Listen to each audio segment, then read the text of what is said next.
is said by those who ought to understand such things that the good people or the fairies are some of the angels that were kicked out of heaven and who landed on their feet in this world, while the rest of their companions who had more sin to sink them went down farther to a different place.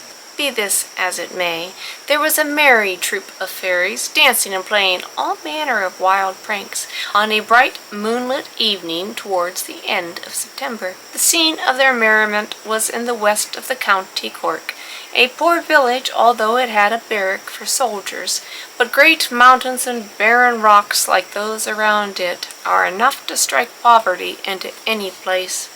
However, as the fairies can have everything they want just for wishing, poverty does not trouble them much, and all their care is to seek out nooks and places where it's not likely that anyone will come to spoil their sport.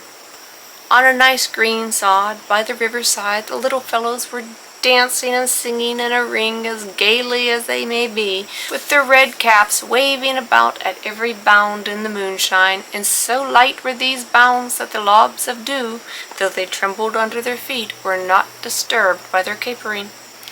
Thus did they carry on their gambols, spinning round and round, twirling and bobbing and diving, and going through all manner of figures, until one of them chirped out, "Cease, cease with your drumming, here's an end to our mumming, by my smell I can tell a priest this way is coming."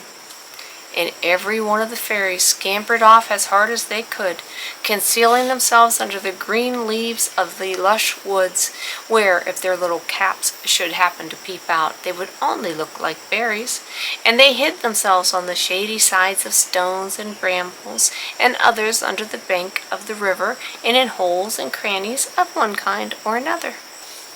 The fairy speaker was not mistaken, for along the road which was within view of the river came Father Horrigan on his pony, thinking to himself that it was so late that he would make an end of his journey at the first cabin he came to.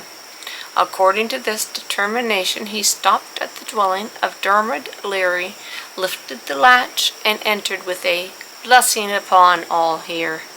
I need not say that Father Horrigan was a welcome guest anywhere he went, for no man was more pious or better beloved in the country.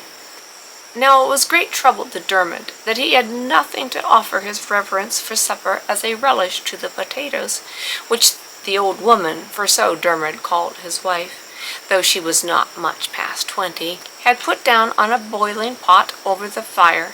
He thought of the net which he had set by the river, but as it had only been there a short time, the chances were against him finding a fish in it. "No matter," thought Dermot, "there can be no harm in stepping down to try, and maybe, as I want the fish for my priest supper, one will be there for me." Down to the riverside went Dermot, and he found in the net as fine a salmon as ever jumped to the bright waters of the spreading Lee. But as he was going to take it out, the net was pulled from him, and he could not tell by whom or by what. And away got the salmon, and went swimming away with the current as gaily as if nothing had happened. Dermot looked sorrowfully at the wake at which the fish had left upon the water, shining like a line of silver in the moonlight, and then, with an angry motion of his hand and a stamp of his foot, he gave vent to his feelings by muttering, "May bitter bad luck attend you day and night for a blackguard schemer of a salmon wherever you go. You ought to be ashamed of yourself, if there's any shame in you, to give me the slip like this. And I'm clear in my own mind that you'll come to no good, for some kind of evil thing or other helped you. Did I not feel it pull the net against me, so strong as the devil himself?" "That's not true for you," said one of the little fairies, who had scampered off at the approach of the priest, coming up to Dermot Leary with a whole throng of his companions. "There was only 12.5 of us pulling against you."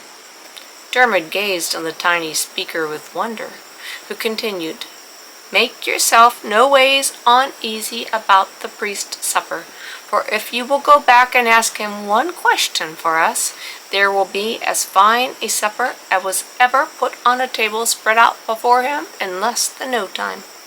"I'll have nothing to do with you," replied Dermot in a tone of determination, and after a pause he added, "I'm much obliged to you for your offer, sir, but I know better than to sell myself to you, or the like of you, for a supper, and more than that.